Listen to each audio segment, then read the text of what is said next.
everyone. Good evening. Welcome sa daldalang walang curfew. Usapang hindi na lockdown. Ito po ang QuaranTALK. QuaranTALK. Good evening, everyone. Welcome to our episode 17, and today is the 70th day. Simula nung ma-declare ang ECQ 2 months ago. Grabe, no? Tagal na.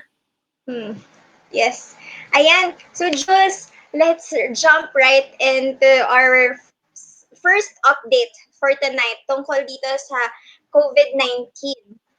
Right. So, every day naman naglalabas ang DOH ng mga updates nila. So, ito po ang datos natin para sa ngayong araw. Okay, so ang ating total cases na po ay lumagpas na nga tayo kahapon sa 14,000 at ngayong araw ay nasa 14,319. Death toll po natin nasa 873 at ang total recoveries natin 3,323. Okay. Yes, and today, ang bagong record for today ay 284 yung confirmed cases and 5 more lives were lost at 74 naman po ang patients na naka-recover as of 4 p.m. yan today, May 25th. Right. And still on the numbers and yung state ng iba't ibang mga areas sa Pilipinas, kanina may magandang visual na nilabas ang Philippine Star. Tama, no? PhilStar to. Pakita ko sa inyo. Ito yung mga COVID-free provinces natin for the past 2 weeks. So that's a good progress na marami ng mga region sa buong Pilipinas ang COVID-free na for the past 2 weeks. Tatandaan natin 2 weeks po or 14 days. That's a very important number kasi yan lagi yung ginagamit na period para sa quarantine ng mga possible na magkaroon ng COVID cases. So that's a good development. Pero once again, today is May 25. So Aya, we're waiting until the end of the month kung ano na ba ang mangyayari sa ECQ, MECQ sa Metro Manila. Gagraduate ba tayo o remedial classes pa rin? Yes. So, abangan pa rin po natin yan. Actually, yun nga, no, every 2 weeks may mga bago tayong abangan tungkol sa status. Now, on to our next update on this pandemic. Nagkaroon ng kaunting controversy tungkol sa testing capacity ng Pilipinas. Kasi Malacanang announced that the Philippines now has 32,000 testing capacity. Pero ayon sa datos ng DOH, yung pinapakita nating mga data everyday, di ba? So, nasa up to 8,000 pa lang yung tests na nagagawa nung over the weekend also. So ngayon, as the day progressed naman, Secretary Roque also clarified that the 32,000 referred to the capacity and not the actual tests conducted. So may paglilinaw rin na ganyan. So again, yung 32,000 mentioned previously was just the estimated testing capacity. Pero yung currently nagagawang tests pa lang per day, nasa around 8,000 pa lang yung pinakamataas na bilang. So, ayun, at least we know that we can possibly test up to 32,000 cases. Yeah. Ganyan din naman yung goal talaga ng government natin na eventually mas maipataas din itong testing capacity natin. O, minsan nga on a daily basis, di ba, yun yung pinaka-goal para syempre mas matrace natin. That's the purpose of conducting tests para matrace natin kung nasaan itong COVID sa Pilipinas. Okay, now we proceed to the trends area, right? Okay, so ano ba yung pinag-uusapan ngayon ng ating mga netizens on Twitter, Facebook, Instagram, maybe, and other social media platforms? Right. So, nilabas ng Department of Education ang kanilang proposed classroom layout para sa classrooms. So, meron ditong 1 meter distance between tables and chairs. Pero, kung ganito ang susunding layout, meron lang na maximum of 20 students per class na ma-accommodate sa ganitong setup. So, Jules, ano yung mga reaction ng mga netizens dito sa proposed layout na ito? Yeah. Well, kaya rin naman very timely itong usapin na to kasi kung nasa normal time tayo, malapit na ang pasukan dapat. Pero dahil nga suspended pa ang classes at sinasabi nga ng DepEd na sana daw ay i-move nila to August. Pero marami pa rin mga parents ang very hesitant kasi parang okay lang sa kanila na ma-delay daw yung mga anak nila kaysa i-risk nila. Kasi may mga narratives tayo from Korea na nag-start na yung classes nila ulit pero ang dami ring mga nahawa ng mga students mismo. So ilan to sa mga nakuhang comments from an inquirer thread. So yun nga, sinasabi nila na paano feasible ba yung seat plan na pinakita ng DepEd kung kulang yung mga classroom. So yung more on infrastructure problem siya. So this is a very important issue na pag-usapan dahil lalo na ng education sector kasi ano nga naman ang magiging future ba lalo na kung face-to-face. Kasi for me, ang tingin ko dyan kung magkakaroon ng online classes, hindi din naman accessible unang-unang online. Ang internet, everywhere, wala rin gadgets lahat ng mga students. So what will be the future? Kasi kung magpapatuloy yung online classes, most likely may mga mapapag-iiwan ng students kung hindi sila makaka-attend sa mga online classes na to. Right. Okay, nawala si Ea pero babalik siya in a few. Pero ito nga po ilan sa mga messages na nakukuha or yung mga pulso ng mga kababayan natin patungkol dito sa seat plan. Once again, papakita ko po sa inyo. Yan po ang gusto ng DepEd na mangyari kung sakali pong matuloy ang pasok by August. Okay, now we need to proceed to our QuaranTHINKING. Okay, what is QuaranTHINKING? QuaranTHINKING is the meat of QuaranTALK. Dito po natin pinag-uusapan yung isang pinaka-tema natin. At ang tema nga natin for today is public communications. Okay? Nandito na ata yung partner ko, si Ea. Babalik siya ulit in 3, 2, and 1. Hi, Ea. Okay, so I'm back. I was thinking kung ano ba itong theme natin for today. Bakit mahalaga, Ea, na public communications in the time of pandemic ang topic natin?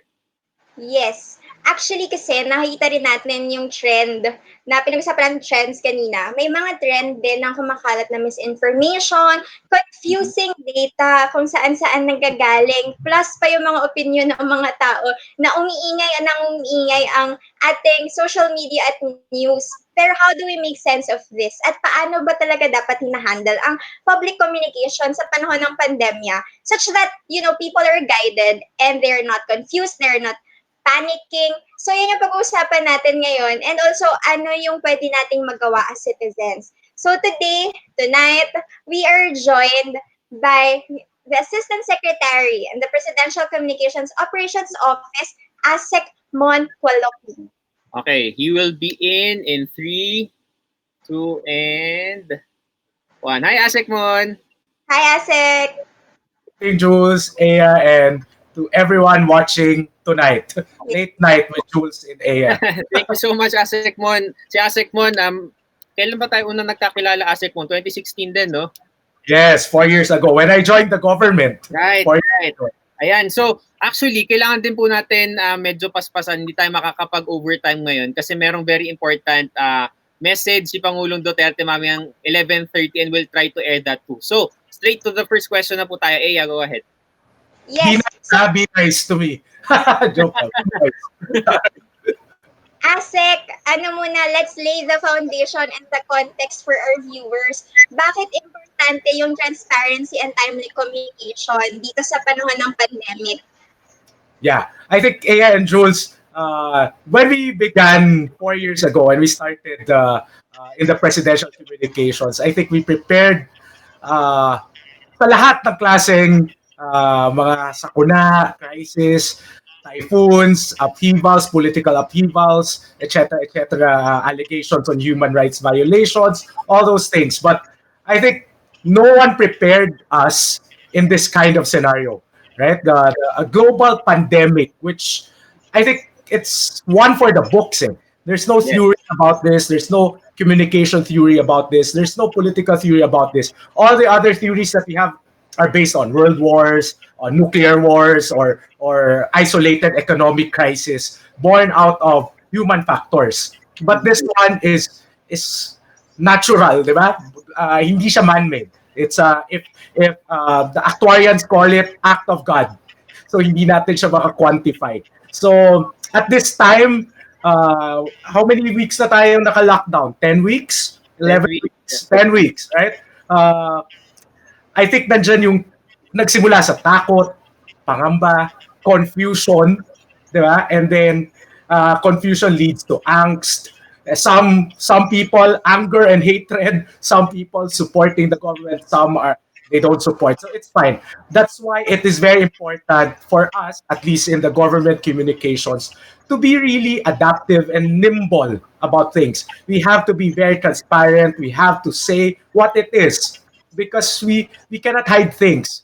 Because at this point in our lives, wala na eh. It's a matter of life and death, and we have to be very transparent.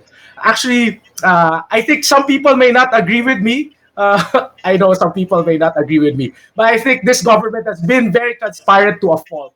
That's why we've mentioned so many details to a fault, which I think I've been observing other countries, Aya and Jules. What they say are only macro things, only the big picture, like number of cases, etc., etc. But here, on a daily basis, you see the DOH speaking every 4 p.m., Mondays to Sundays. The spokesperson of the president speaks almost on a daily basis, 12 noon. My boss, Secretary Andanar, speaks every day, on PTV, right? So, and the president speaks at least once a week. Like tonight, he will be speaking. So I think we've been very transparent to a fault, which I like it because it is a good measurement of how we want things to be. We are transparent with the number of cases. We are transparent with the scarcity of resources. We did not hide that from the public. We said that we don't have enough. At first, we didn't have enough PPEs. At first, we didn't have enough test kits. But now, as we progressed with the pandemic, with the lockdown, we've had more supplies. We're ready to face the challenges because, as we know it, this will take a lot of time. And Aya, you mentioned a while ago, I was listening about the capacity of testing. Yes, we're growing. It's 32,000 now. But I know the questions, back it down. Actually, the highest test we've had was May 12. We've had 11,254 tests no May 12. So there were people questioning on Twitter, I think this afternoon on Facebook, bakit ganon? And then the capacity is 32,000. Some people called us liars.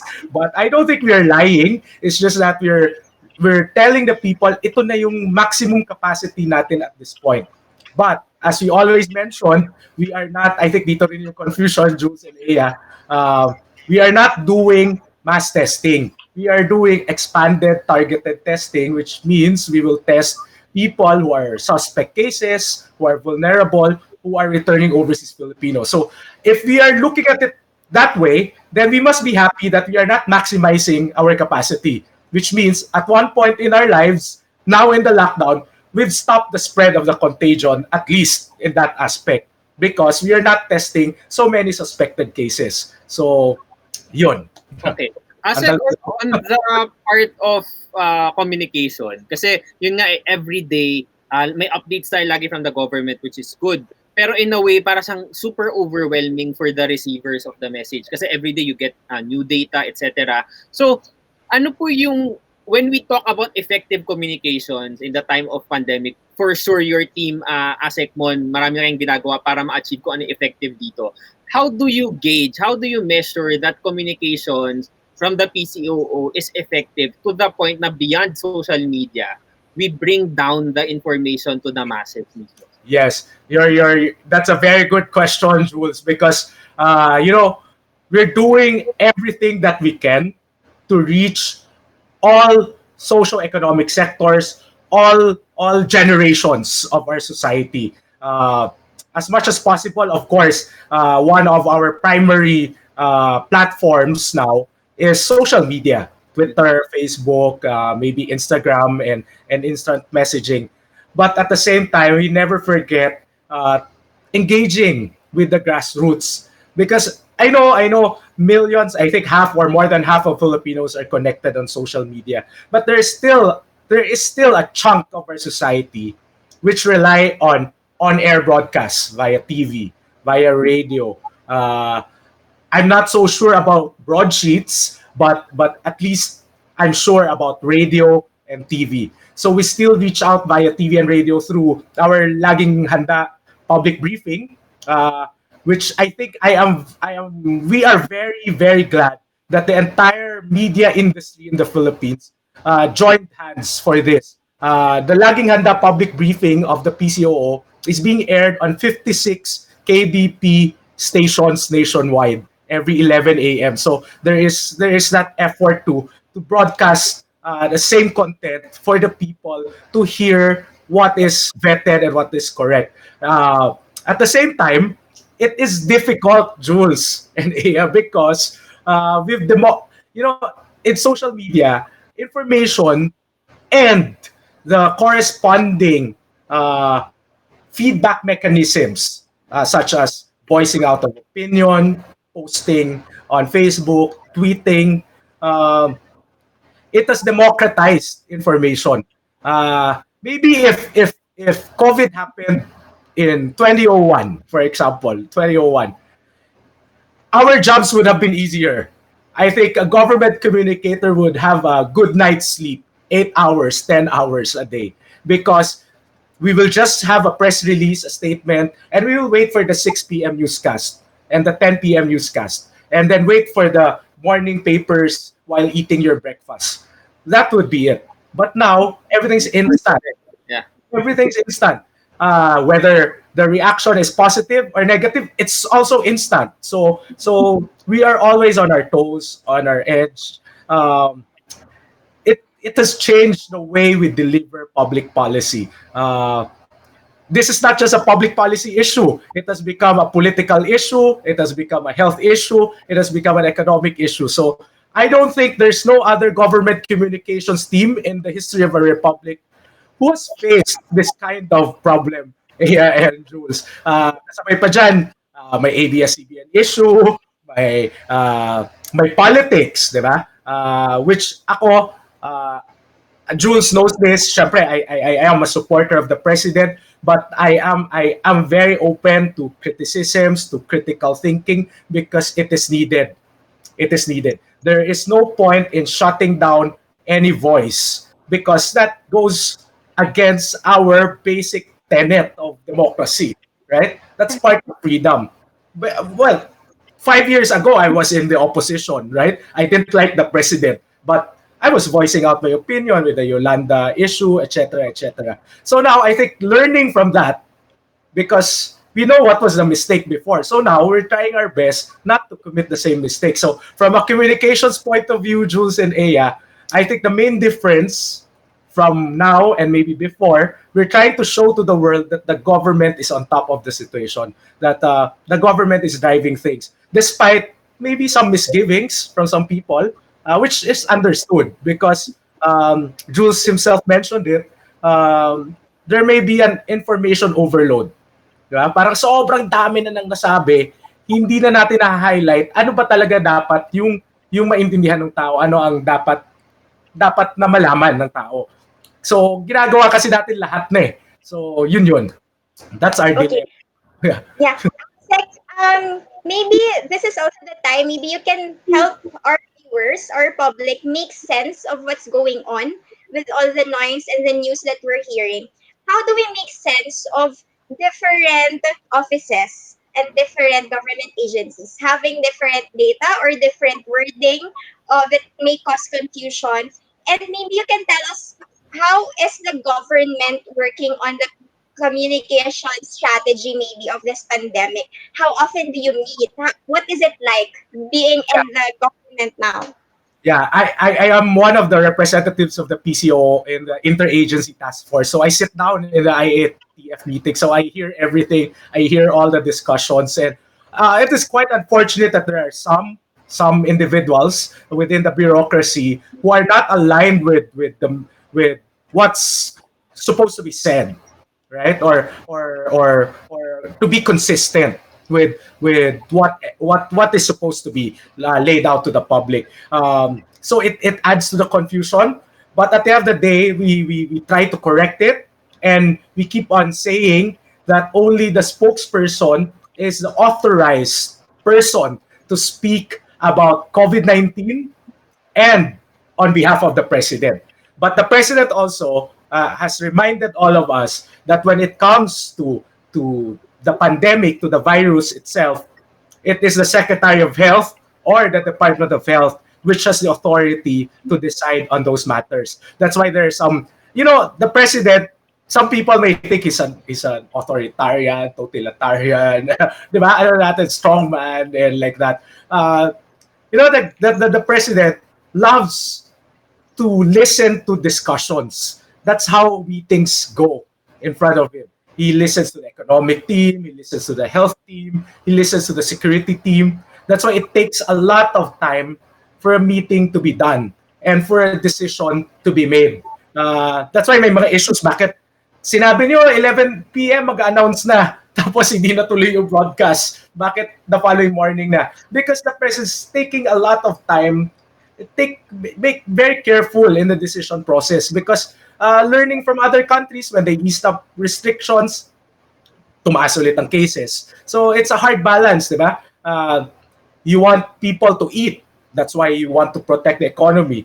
But you want people to be healthy. That's why you don't want them to go out. So it's a tough balancing act. And it is difficult to communicate that. You know why? Because of the democratized information system we have. Everyone has a say. Everyone has a comment. So if we say this, the other side will say, ay, hindi pwede yan. And then if we say that kind of thing, other side will say naman, ay, hindi pwede yan, blah, blah, blah, blah. Magugutom yung mga tao. Or ito, gusto na namin lumabas, kailangan namin lumabas. So it's very tough, but I think after this crisis, I hope I'll be hired in a big private company someday and earn a lot. Just joking. Right? So, I remember nung nagsa-start pa lang yung ECQ, yung isa sinasabi ng IATF, science will decide on everything. So yes. In line with that, in line with the context of communication, we're talking about science communication din, which is very intimidating, which is super daming jargons. Ano po ba yung ano yung magagawa ng PCOO, especially now? As someone from the PTB, we get a lot of comments from the supporters of President Duterte mismo. Nagagalit sila minsan sa government for dahil hindi raw inaaprubahan itong fabunan vaccine ba yun? Yes. Something like that na parang parang protectors daw tayo ng mga pharmaceuticals, etc. Kung bakit daw hindi pa pinapasa yung fabunan vaccine. Ano yung pwedeng maging strategy ng PCOO para mabigyang kalinawan dito sa mga kababayan natin na it's not really feasible to let that happen? Yes. Tama ka. Babalik lang rin natin ulit, Jules, na science dictates what we do now. And based kasi sa decision ng DOH, alam ko, sa Facebook ko, ang daming nagko-comment about fabunan. Hindi ko na nasasagot minsan dahil baka nagiging emotional yung mga tao about those issues. Of course, we always want to find a cure at this point, and we want to end this pandemic ASAP. But since science dictates everything, it must go through a certain process, di ba? Hindi pwedeng mabilisan because it is a matter of life and death. This is a very new virus. This is a novel virus. So if we do this, Jules and Aya, right away, we might just endanger lives. I'm not saying the fabunan vaccine is not effective. It must undergo further tests because matter of life and death. We know how lethal COVID is. Actually, and we know how contagious COVID is. And we don't want to give false hopes to our people.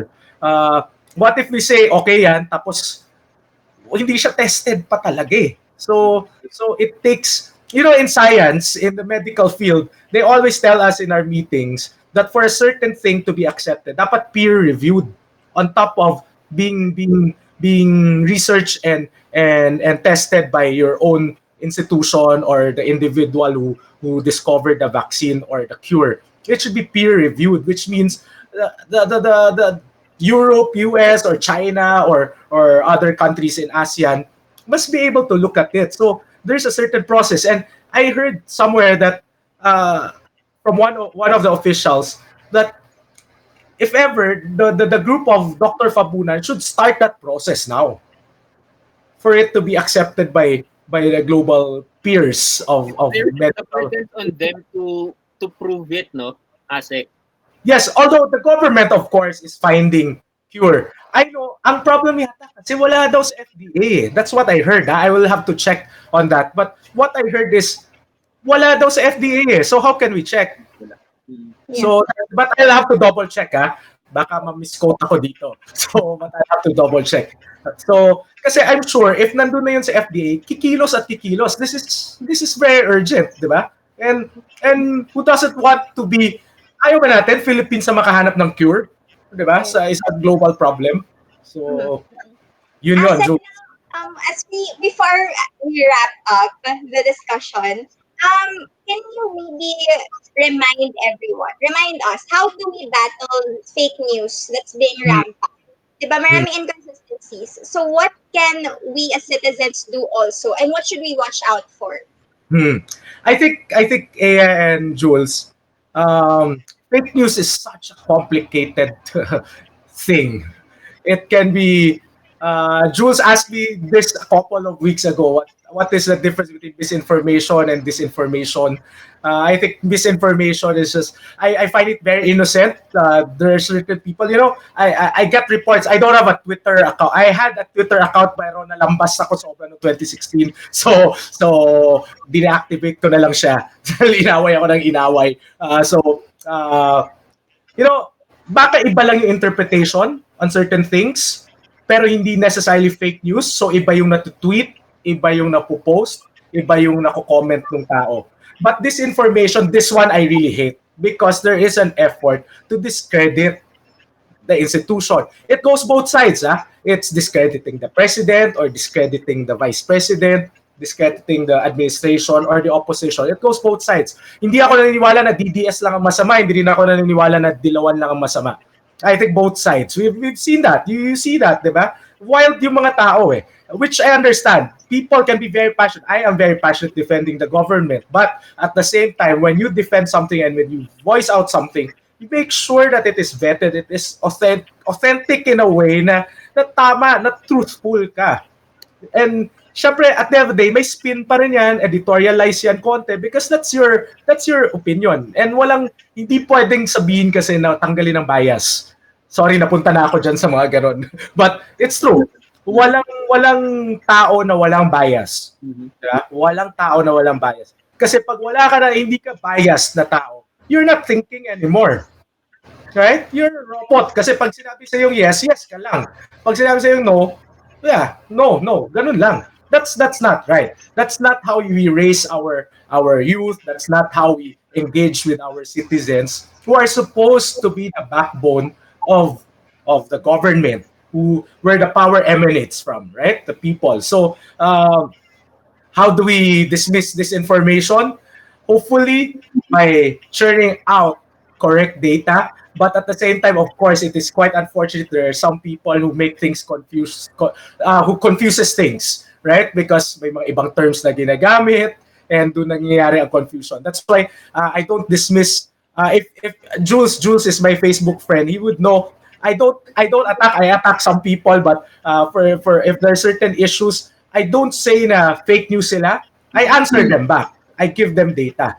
I give them facts because I think my role as a communicator, as a government communicator, is to explain to them what is the situation. Now, if they don't accept my explanation, I cannot do anything. Right? It is their right. It is their part of their constitutional right not to believe me. But at the end of the day, I will always say, and I know I am a political appointee, so 2 years from now, I may go back to the private sector. But I will always say that in times like this, we have to rely on our government because without the government, chaos will erupt, systems will break down, and all of us will lose. Yun lang yung sinasabi ko Regardless if you love Duterte or you hate Duterte, but at this point, in crisis like this, we have to rally behind our government. Tanggalin na muna natin yung personal issues. The biases may remain. You can always question, you can always be critical, but tanggalin na muna yung personal hatred siguro. Kasi di ba yung iba hate na talaga Kahit anong sabihin, hindi pa nagsasalita siguro si secretary ganito or si president. Galit na Galit na yung tweet Di ba? So yun lang yun. I am grateful, Jules. I read your post. I am grateful that you continue to be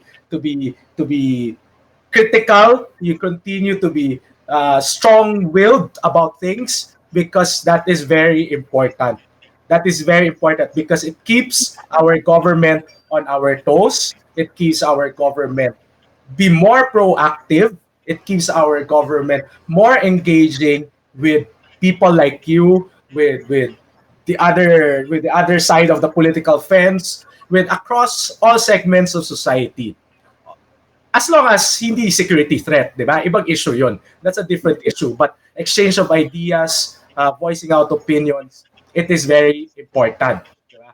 And it is our role to guide you also in terms of what the government has been doing, what the nation looks forward to in the coming months. Because ito na, kailangan ko na umalis yata in a while. So yun. Our ASec, But thank you so much. Tito Jules and Aya, if you will want me to be back, I can always guest again. Yeah, kasi ang dami ko pang questions actually, pero I know it's a very important speech from the president, so we'll try to lift that also here on QuaranTALK. ASec Mon, thank you so much for always accommodating our request. Thank you, Jules and Aya. As we always say, stay healthy. Stay healthy. Stay healthy. Thank you. Thank you very much. Thank you. Bye-bye. Bye-bye. Okay. Alright. Nag-start na ba ang presidente sa kanyang speech? Actually, dal ka muna, check ko lang ngayon. Okay. Alright. So let me just continue with our next segment, which is about the initiatives for the COVID-19 pandemic. Sa ngayon, tonight, we will feature a media literacy initiative called Out of the Box. So Out of the Box is a non-government organization that works to fight fake news. Ayan, sinimulan po yan ng mga alumni ng University of the Philippines, College of Mass Communication, and they guide and they give tips on spotting fake news. And they also provide educational resources for media literacy. They provide workshops and events, also advocacy campaigns for press freedom and democracy. Ayan, so isinusulong po niyan ang critical thinking at pagiging progressive at pagkakaroon ng malayang diskurso tungkol sa mga nangyayari sa ating paligid. And ayan, it envisions a media literate nation. So that is Out of the Box. Again, if you want to know more about this organization, fighting fake news is important, especially in this time. So just go to Out of the Box on Facebook. That's at OOTB Media Literacy, or on their website, www.ootbliteracy.org. Alright. Yeah. So at this point, Aya will pause for a while and try to listen. So nakakuha tayo ng source na we have a very important information na makukuha through this speech. Sana may makuha tayong very important na mapag-usapan natin after. We'll try to go back, Aya. Okay? So panoorin muna natin to.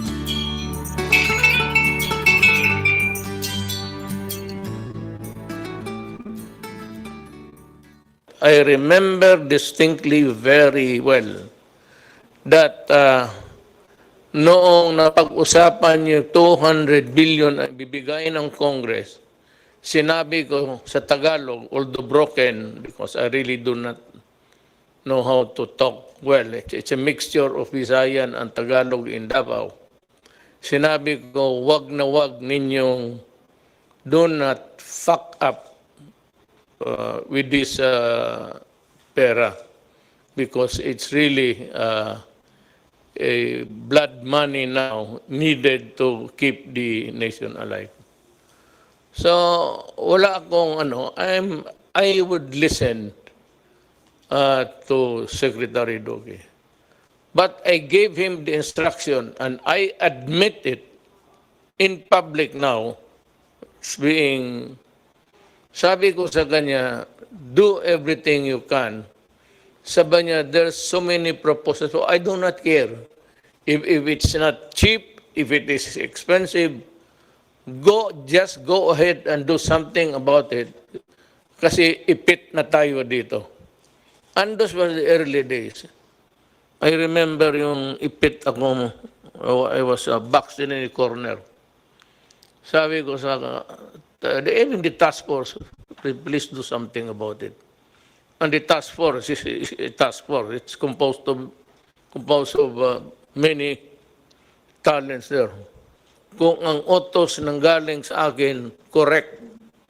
Tama yan. Ako ang nag-utos sa akin, sa sarili ko, na sabihin kay Duque na gawain mo. Ngayon, do not tarry because sabi ko,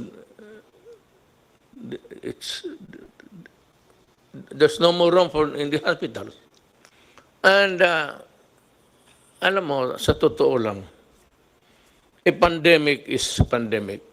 It occurs maybe every, I don't know. But noong panahon ng, well, that was the Spanish flu just before the First World War. Yung talagang maraming milyon ang namatay. But with the advances of science, it's because we were able to come up with the vaccine. Lahat, the germs are still here. But they can no longer inflict damage on the next generation kasi nabakunahan na lahat. But to say na nawala, you do not kill bacteria and viruses. They linger on for as long as mankind is in this planet. Hindi talaga nawawala yan. Sabihin mo yan, diphtheria, well, hindi yan. A vaccine cannot kill. It's the body that provides the defense against those microbes. Ito ngayon, wala pang bakuna. So gusto ko lang malaman ng sambayan ng Pilipino na I take full responsibility ng utos ko na magdalian mo.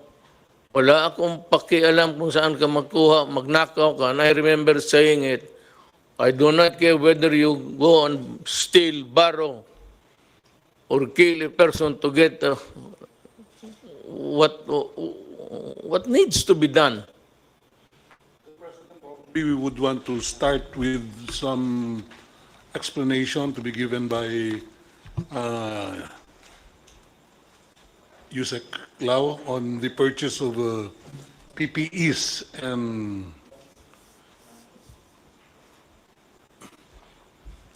some medical equipment. We have a mannequin there. That is the complete set of the personal protective equipment for a medical personnel to wear. Wala. Who's inside there? A woman? No, mannequin po. Bakit may manikin ako dito? Kulang lang po siya ng ano tawag doon? It lacks the face shield. It's 9-piece item. So we start with the most expensive part is the coverall. Yung parang may takip sa ulo. Okay. This is the coverall. It has a blue strip, which is this is one of the marks of a very expensive coverall, protection gear. This is what we call as Ebola level. Ang Ebola level, it can actually stop even air transmissible viruses. Ano siya? It's lightweight and it's non-woven, may heat seal, even the sewn portion is covered to make sure that pag nagkaroon tayo ng spill, air or liquid, hindi papasok sa balat or sa clothing ng mga doctors. So when you go international, lahat sila itong sinusuot.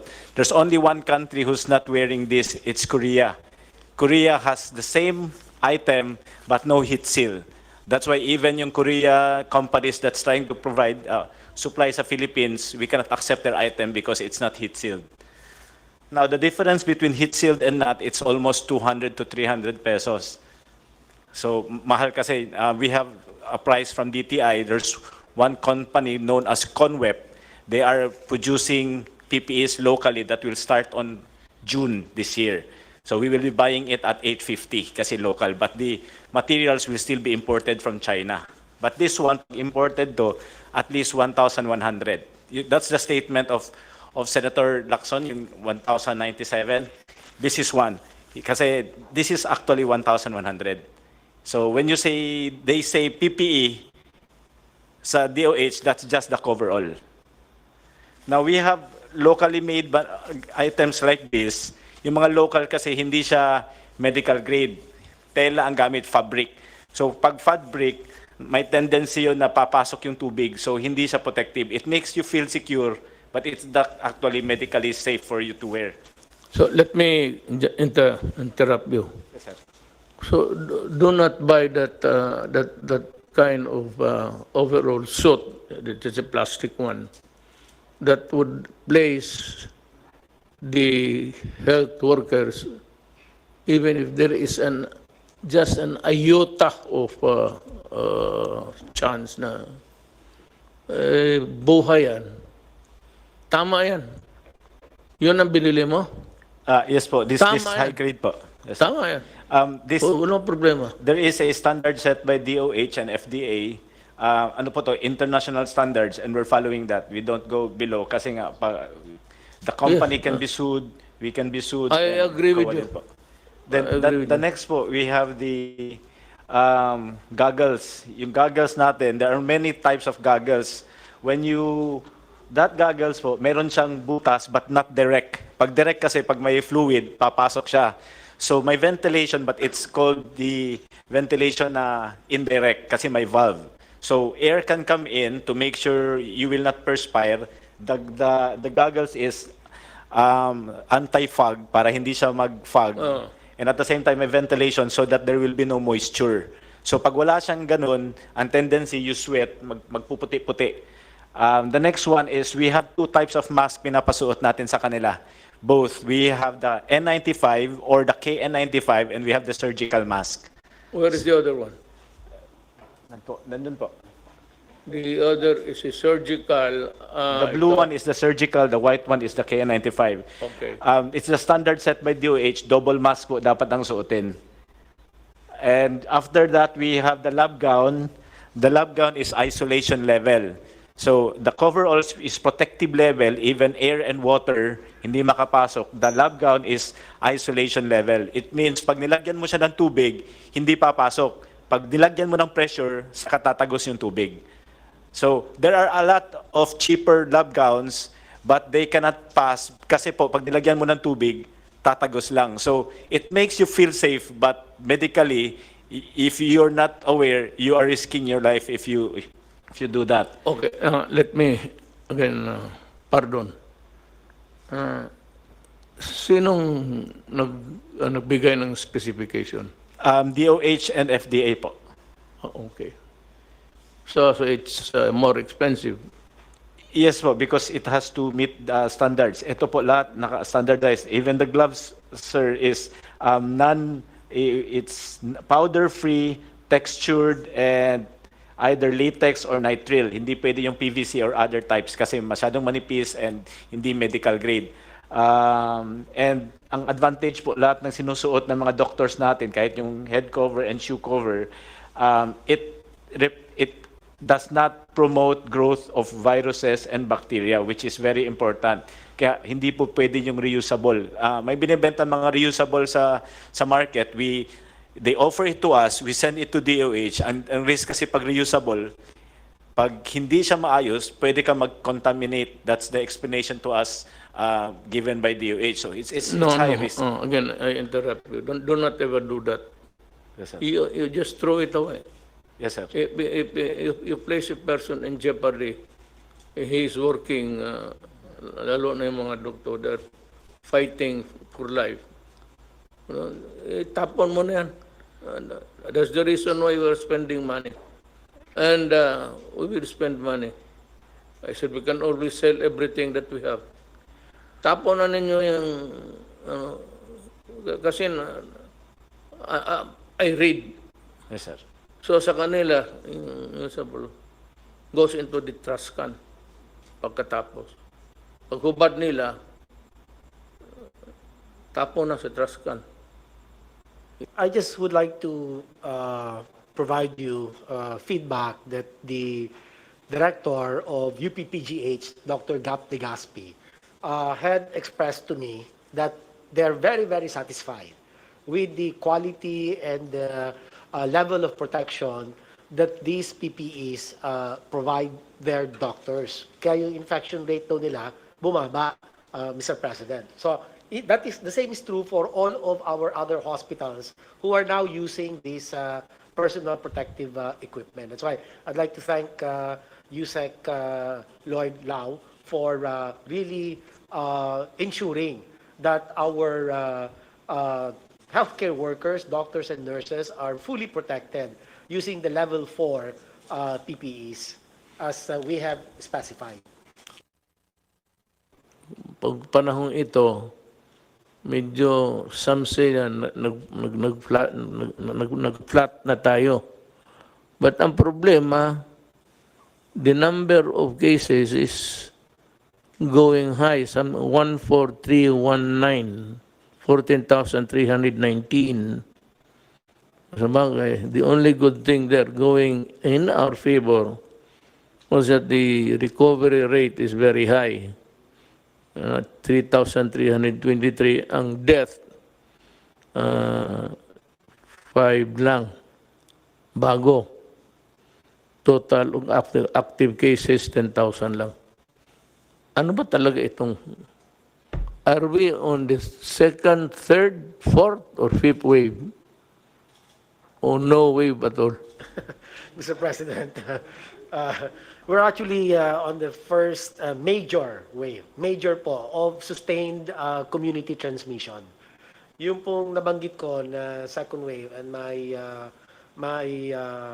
assumption, my statement was based on the article that was published by Dr. John Wong of the Epimetrics. Dr. John Wong sits as one of the expert advisors of the Interagency Task Force on Emerging Infectious Disease. And to him, as an epidemiologist, a top epidemiologist, he considers that the 3 first cases in the Philippines, although imported, would represent a minor wave. Maliit na wave lang ho siya, sir. Tapos nagkaroon po tayo ng lull of about a month, the whole of February, and then March, nagkaroon po tayo ng mga umpisang reported cases. Alam mo, huwag ka masyadong ano dito, touchy sa issues because always there will be pro and cons. Pakinggan na lang natin because this is a democracy.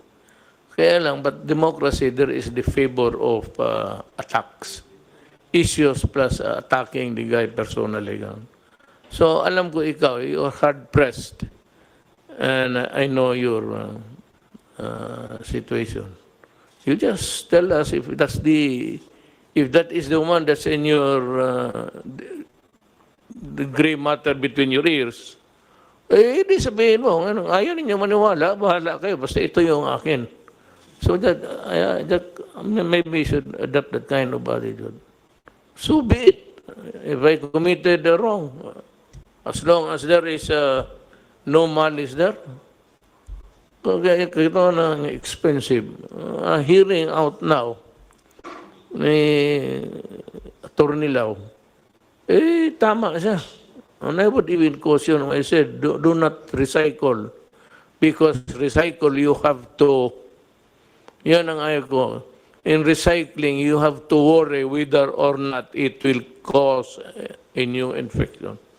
And worse, it would affect the user. Ang user niyan, ang mga doktor. O ang akin lang dito is, I'm looking for, what I'm interested to know is that, is there graft and corruption there?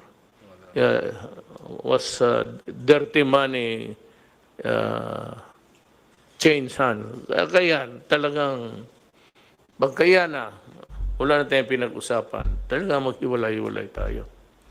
Pero kung sabi ka lang, nagkamali ka, as it is, yung sabi mahal-mahal ng ano, ito nga yung panahon ng, I said, at the height of the contagion, wala naman akong narinig na gustong tumulong. Ngayon sa tayo, sabi, umaabot sa akin, meron dito, meron doon. So, sabi ko, papunta, si Bong, papuntahin mo sila dito at dalhin nila yung produkto. Kaya para tawagin natin ibigay natin sa Interagency Task Force. Wala naman. Let me ask you this very crucial question. I just want to be satisfied, really. Ano itong sinasabi nilang mas mura doon at itong mag-asawang spouses ko are the dealers of itong yung nabili ninyo at mahal? Oh, is there really a price difference there or haka-haka lang nila yan? I do not know these two personalities. Ito pong ko. Somebody might know about this couple. Perhaps, I don't know if Yusek Lloyd. Ito yung nagpabili. Ahente. Yes, Mr. President, they have offered to sell. They are owners of, I think, Omnibus. The company is known as Omnibus. They are A manufacturing company. no, they are the exclusive distributor of Sunshine in the Trading. Philippines. The first document that we have was a letter from them sent to the Secretary of DBM, Madal Avisado, that was sent to PSDBM. Their offer of the automated extraction machine is at 4 million pesos. We also have an email from them offering the said item at 4,350,000, which Senator Lacson is claiming that if you buy it direct from Sunshine, it's only at 1,750,000. As per record, Omnibus Biomedical Systems Incorporated offered it at 4,325,000, and Guidance Management Corporation sold it at 5,274,423. Filana Serve Incorporated at 7,740,000. These are all domestic corporations selling Sunshine equipment in the Philippines. However, during the bid, they did not win because a foreign corporation from Hong Kong-based, which is also an exclusive distributor of Sunshine in Hong Kong, sold it to us, yung mga kits. So, natalo po sila sa bidding, kaya hindi sila nanalo. But they are complaining, why are we not respecting their exclusive distributorship? I think it was correct that it reached Sunshine Corporation because we were discussing with Ambassador Wang through the Chief of Protocol, Robert Borge, complaining about these issues. The officers from Sunshine actually went to the Philippines. I met them last Friday and also yesterday. We met them over lunch at DBM, and we personally requested that if they sell directly to the Philippines, and they're willing to forego of Omnibus because they were actually negotiating that since they have relationship with Omnibus, can they use it as distributor, and they are willing to reduce the price. I think Omnibus is willing to reduce the price. But I made a statement, categorical express statement, that we are no longer willing to discuss with Sunshine if they go through Omnibus because they were given a chance before when the government really needed it, and they gave us a very high price and threw the ball to us that you can only deal with us because we're the exclusive distributor in the Philippines. So if we allow them to distribute now at a lower price, we're giving them a reward for what they have done before. Now that we can go direct to Sunshine, we suggest that we bypass them because we can get it cheaper. Second, they should pay for what they have done before. Kasi nagipit tayo, hindi tayo makalipad kasi meron tayong mga restrictions and all. They're the only ones who are connected to Sunshine, and they're selling it at least not less than double the price. And you cannot get it unless you pass through them. I think the same problem with the private sector. Okay. Anybody else? Anybody would like to? Yes, Secretary Roque. Yes, sir. Ang punto ko lang po, meron tayong existing law against profiteering, defined as taking advantage of a national emergency, and there's also provision in the Bayanihan Act. And I think from what we heard from at least Project ARC, no, this is very serious kasi nga the only source that we can get these PCR machineries and kit is from Sansure now, and there was really almost an attempt to blackmail us into buying something very expensive, no? And that's why I thought baka meron talagang basis para imbestigahan po itong kokopol ng NBI, no, for profiteering and hoarding under the the special law on anti-profiteering and under the Bayanihan Act. Thank you po. Sige, we will act accordingly in the course of maybe we'll be able to give a statement to the public latest about 3 days. Nakatambak yung papel ko sa opisina so that everything will be presented to the public in black and white with the corresponding explanations. And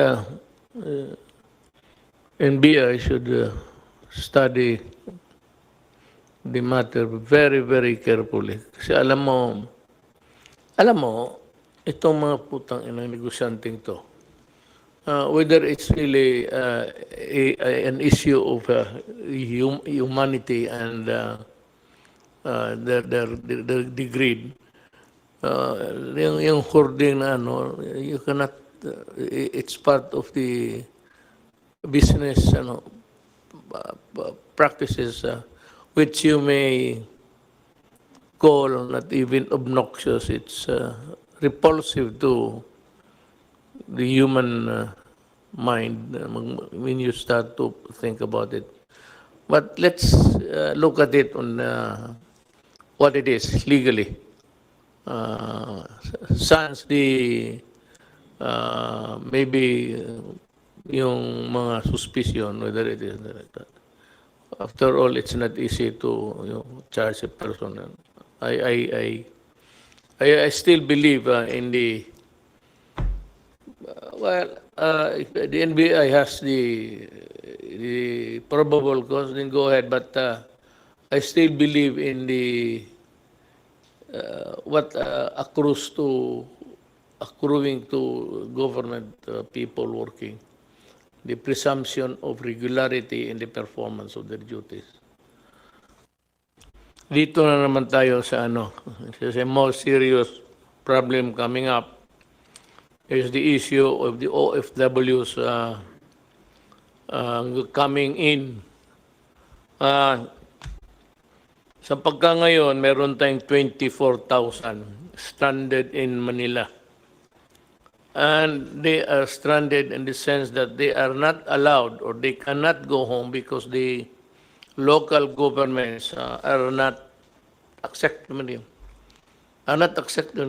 So, merong nga pronouncement na ang policy na they will not accept returning OFWs.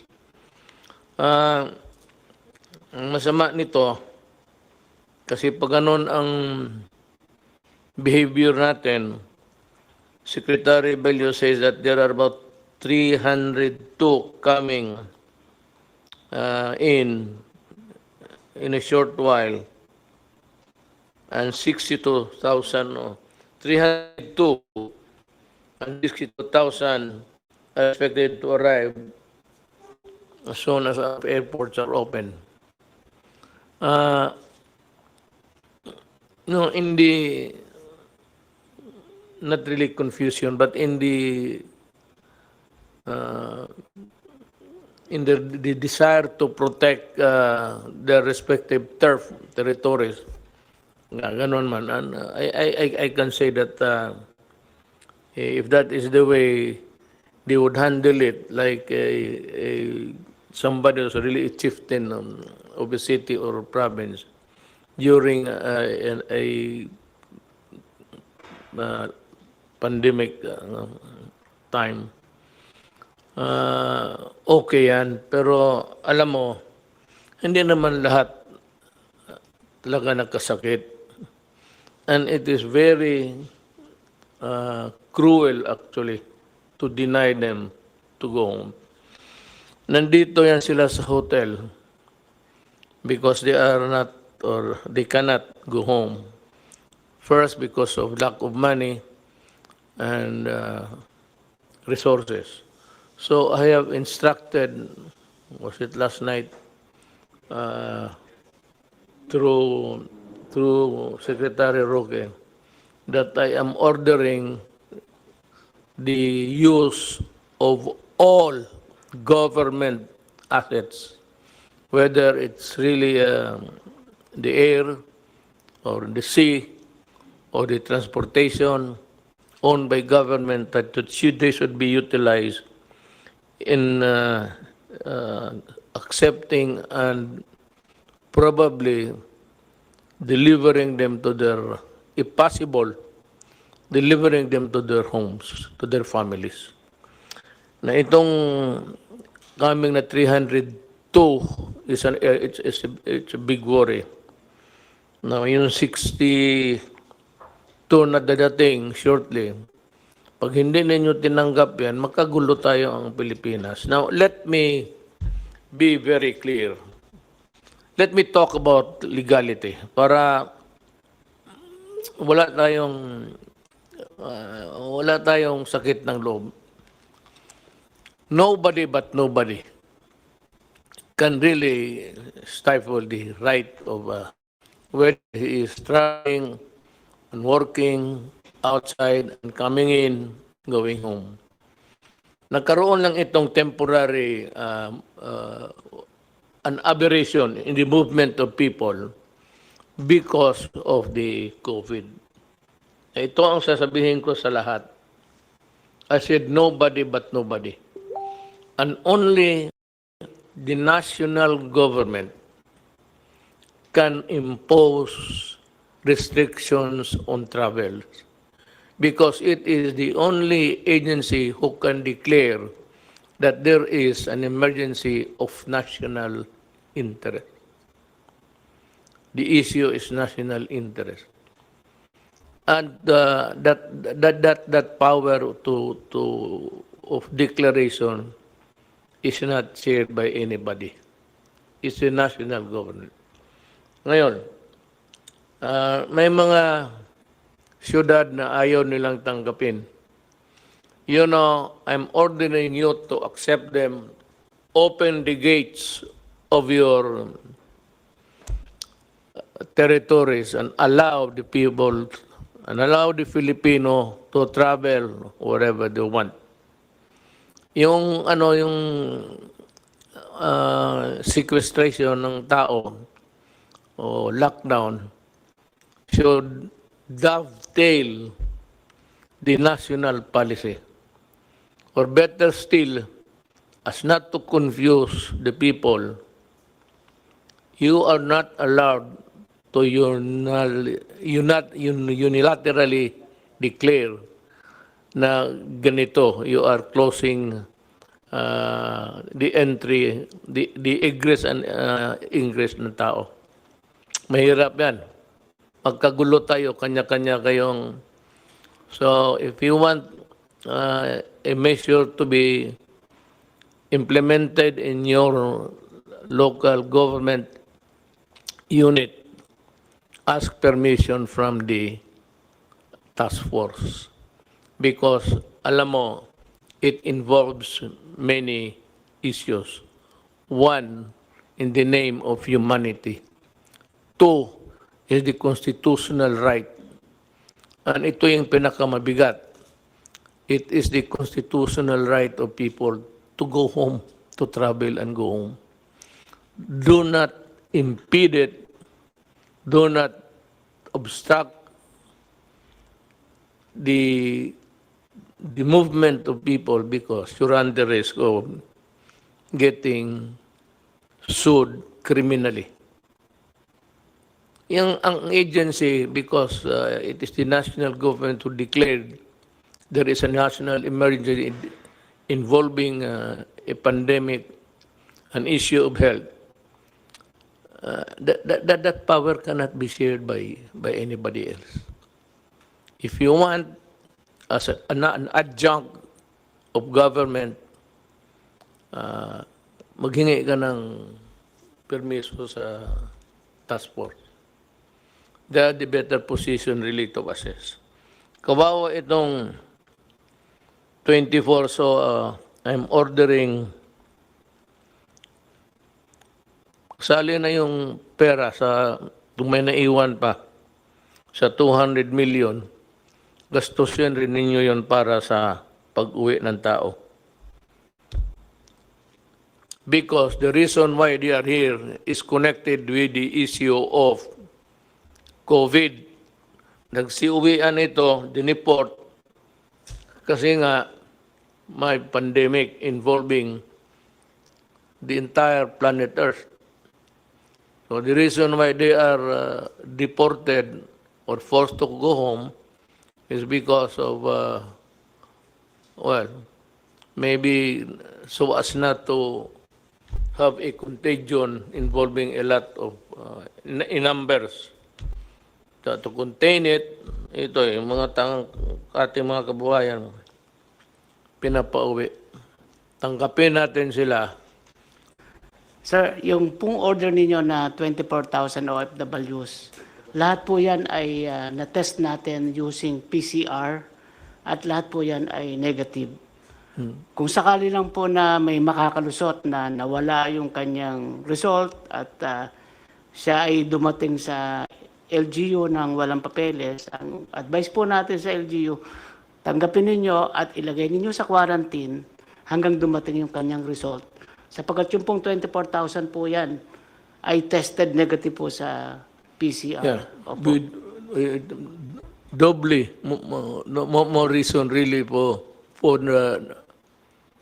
not refusing to accept them. Kawawa naman. Alam mo, yung ladies and gentlemen, if you're listening, Pilipino to, kababayan natin. Tanggapin ninyo and provide for sequestration houses if you want. Yung doon sila i-quarantine. Pero hati-hati tayo sa problema. Total, hindi naman kami nagkulang. Whatever you need, we provide. It's just a matter of time. You cannot service the entire 110 million Filipinos at once. That's why I think it's ignorance only on the part of the LGUs. They don't understand, you know. So I think tama ho yung sinabi niyo, we should lecture to them. We should have seminars. I'm willing to give it even via Zoom, di ba? We're doing this anyway for LGUs. We can do it for them. No? We have to educate them.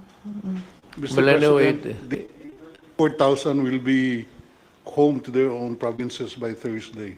But it behooves upon the DILG to really see to it that everybody is delivered and returned to their homes, sa pamilya nila. Nung panahon ng good time, we were experiencing the benefits of the dollar. It formed a big part of our GDP. GDP is simply income. Ang ibig sabihin ng GDP is income. Nung income na sa bansa natin, malaki because nandito ito mga OFW. Tapos ngayon, hindi natin tanggapin. Oh, what's the fuck? That's final. Mga mahal kong kababayan, ang gobyerno may proseso na pag-modified quarantine, may mga lugar, pati may mga tao na exempted na sila, so they can work. Gaya ng construction, malayo naman sila, hindi man dikit-dikit yan, pero dahan-dahan yan. Pero ito lang ang pakiusap ko. As I said before, kayong maglabasa na, maski na hindi nga kayo pinapayagan, lumalabas na kayo eh. Hindi ko naman kayo madampot, pati yung mga bata ninyo kung isalin ninyo. But ito ilagay ninyo sa ulo talaga ninyo, ha? Sa conscious mind ninyo palagi. Ang COVID ho, nandito pa. And yung pagpalabas ng mga tao, hindi ibig sabihin na tapos na ang COVID. Nandito pa rin. So,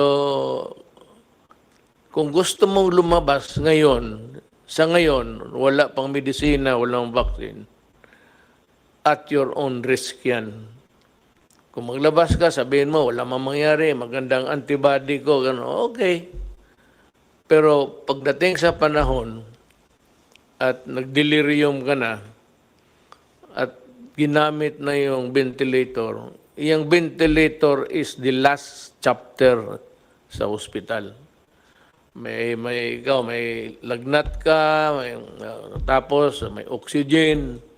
Pero pag ginamit na yung ventilator na yan, ibig sabihin yan, yun na yung maskara mo papuntang langit o saan. Bantay kayo dyan. Do not be reckless. That's the word. Huwag kayong masyadong pabaya na basta sinabi ko sa inyo, alcohol, hugas kamay, mask. Maglabas kayo, take all precautions para walang sisiyan. Gamit ka ng mask, gamit ka. Pag tinamaan ka pa rin, papanahon mo na. At saka, if you're not allowed to go out, especially yung bata, pero malapit na. I think by the grace of God, we will have the vaccine before the end of the year. So mag-asa na lang tayo sa mga marunong at saka mayaman na mga bayan. They are feverishly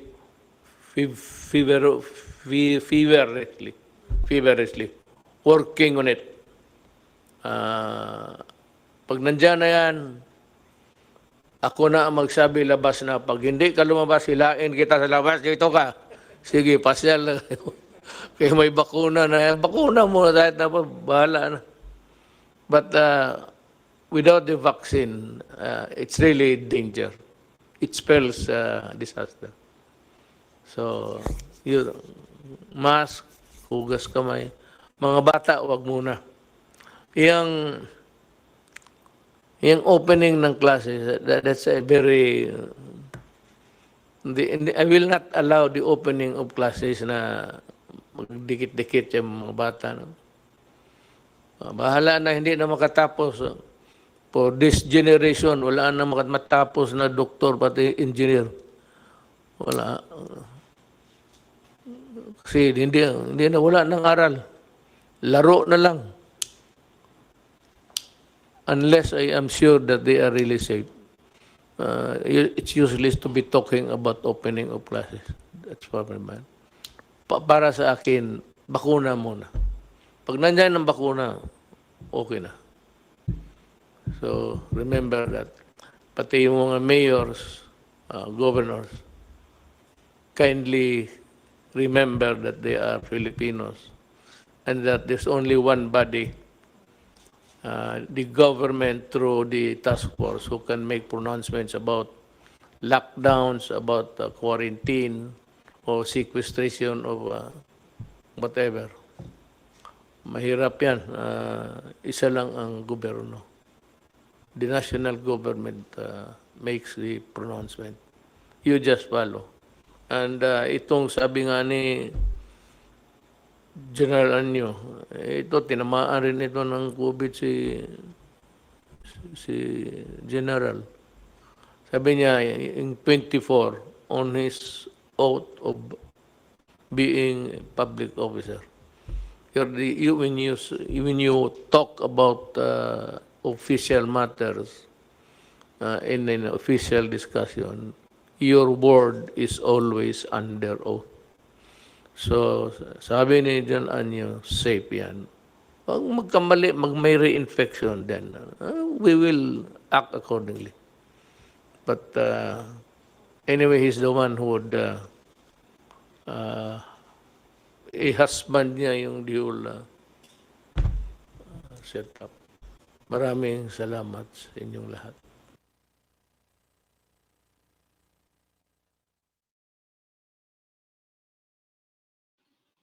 Okay, so natunghayan po natin ang mensahe ni Pangulong Duterte. Yan po yung weekly report niya.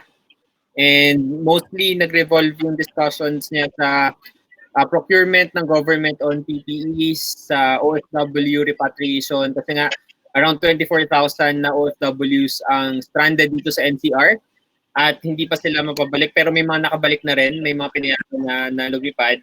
Pero the question is, may thousands of OFWs pang pauuwiin. So that's another challenge for the government.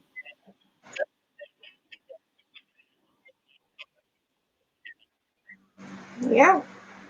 So, pinag-usapan din kanina yung pagbubukas na, he briefly touched on the opening of classes and the president reminded everyone to still not go out and not be reckless, no? Kasi hanggat wala pa ang vaccine, ay you're Okay, at risk. so yan yung mga information na nakalap natin ngayong araw patungkol sa COVID. Okay, yeah?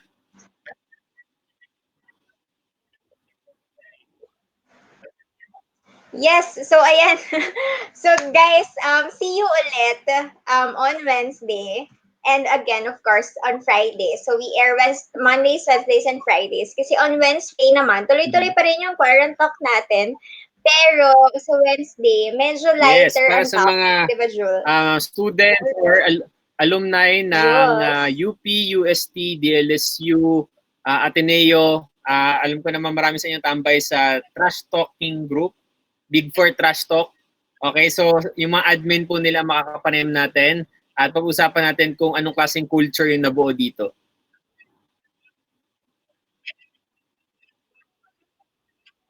Yes, pag-uusapan naman natin dahil marami sa atin ngayon ang nakatambay online. Pag-uusapan natin ang bullying at trash talking at ang iba't ibang culture at iba't ibang grupong nabubuo habang naka-quarantine tayo for the past 2 months na. Ayan, so isa yan sa mga pag-uusapan natin. And then an overview also on what's gonna happen on Friday. Pag-uusapan din natin ng iba't ibang innovations and solutions na nagbubuo sa panahon ng crisis. Sa Right, crisis okay, na to. so maraming Ayan. salamat po. Ako po si Jules Guiang. Follow me on Twitter and Instagram at Jules Guiang.